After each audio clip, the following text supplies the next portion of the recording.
Me no know what something could serve. Oh, the other. Oh, yeah.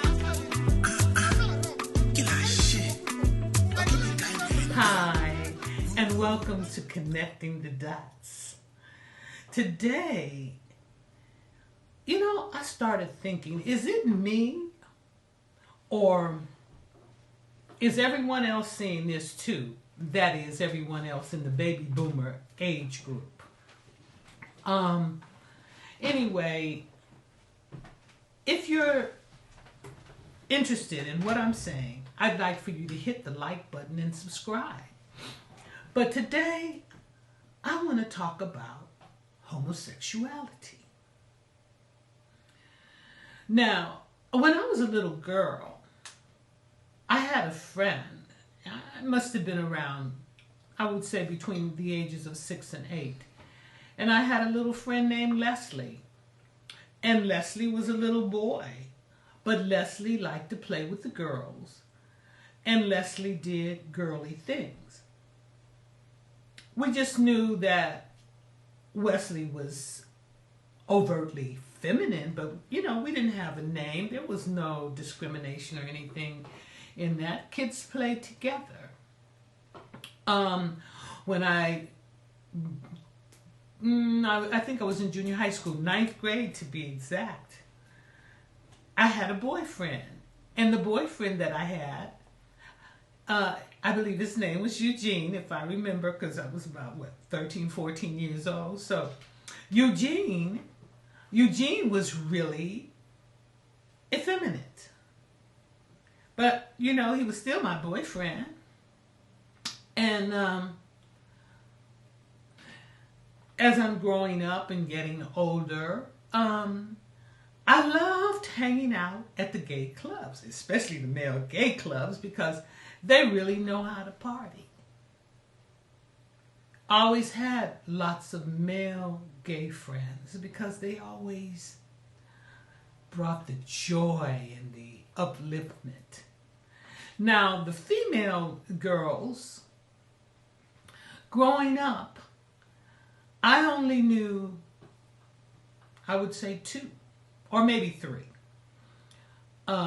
One in elementary school, one in junior high, and when I got to high school, I guess it was just a whole group of lesbians, but it was still no big deal, So life goes on. And then, I think it was late 70s, early 80s, this AIDS virus came into play. And what happened, a whole lot of discrimination started. People became ill with a disease, and I might add, a man-made disease that some of the same players that are playing today was playing back then, right? And what I do know through research was that this disease was started in 5 major cities, or they traced it to 5 major cities here in America. Oh, and at the time, it was only in the homosexual male community. And then that sexually transmitted disease started to transmit into the female population. I know, because as a social worker, I would go into the homes to make sure that the recently released from hospitals and convalescent homes were able to live in their homes safely and have help if needed.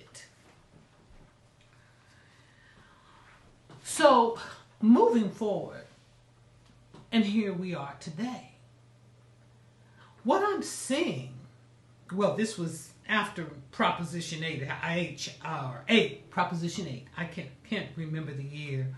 But this whole homosexual thing started just, rearing its head in America. And it all had to do with rights. And I was like, why were people that were in civil union relationships, why weren't they treated equally to the people that were in marital relationships? Why wasn't it equal? Well, because of the stupidity of man and the prejudice and the hatred, a big battle ensued. Because those who were in a conceptual, or not conceptual, but who were in a partnership of civil union were not treated equally. Why? And if you want to deal with the scriptures and throw the scriptures into this, it says, you judge not. It also in the Old Testament says that it's death to the homosexual. But then remember, the New Testament was written that undid all the old laws. Well, not undid, but forgiveness came in. That was after Christ came. But I'm not a minister, so I'm not here to give you any lectures on this. I'm talking about right and wrong. If you are truly a Christian, Muslim, Jewish, or whatever your faith, Catholic, I guess that all comes under Christianity, then according to the Torah, the Bible, and the Quran, you're not supposed to judge anyone. You have no right to judge anyone. So, once again, who is without sin, cast the first stone. Well, I think we all full of it. So, anyway, back to the homosexual thing. And I've been thinking about it because it seems like in the mid-90s, we had more and more of our children coming out. Now, it was also around this time that I read about the Georgia Guidestones, about these stone monuments in Georgia that had to do with population control. I mean, all of these things just started coming to me, so now I'm connecting dots. Then I go back and I think about Margaret Sanger and her population control. And then I think about my girlfriend that was going back and forth, flying back and forth from America to Africa with population control. That's what it was, but they said birth control. That's what they called it. That was the glorified name, birth control. Possibly it could have been true, but when I see the things that I see today, and know, especially when I see prominent people, scientists, coming up with nanotechnology. Not only nanotechnology, but crypto tracking. And when I think of 5G, I start to connect dots. And then I think about what the book of Revelation said. Now, you ain't got to be a Christian. You don't have to really be anything. But all you have to do is search for truth. Seek out truth in everything that you do. So, the book of Revelation speaks about the 144,000. It speaks of the number 666. Which it says is the mark of the beast. It also speaks of numbers.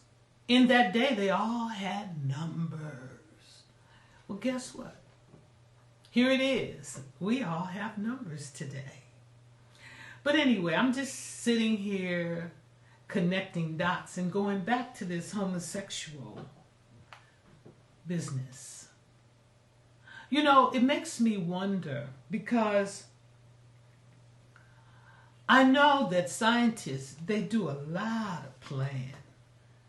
Just like they play with diseases for biological welfare. They have been doing things for population control. And I wonder, has atrazin, ATRAZIN, been placed in our food? Or is it secretly given to a mother, a pregnant woman?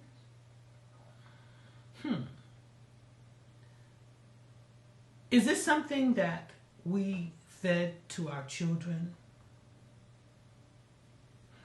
Is it something that is truly biological? In some cases, I'm sure it is. But in other cases, I feel as though there might be some scientific data behind it. I'm just saying, you know, because I'm trying to connect these dots with the growth and what I'm seeing. Anyway, if you have any answers for me, because I just want to know, please leave me a comment, like, and subscribe. Thank you for being with me on Connecting the Dots.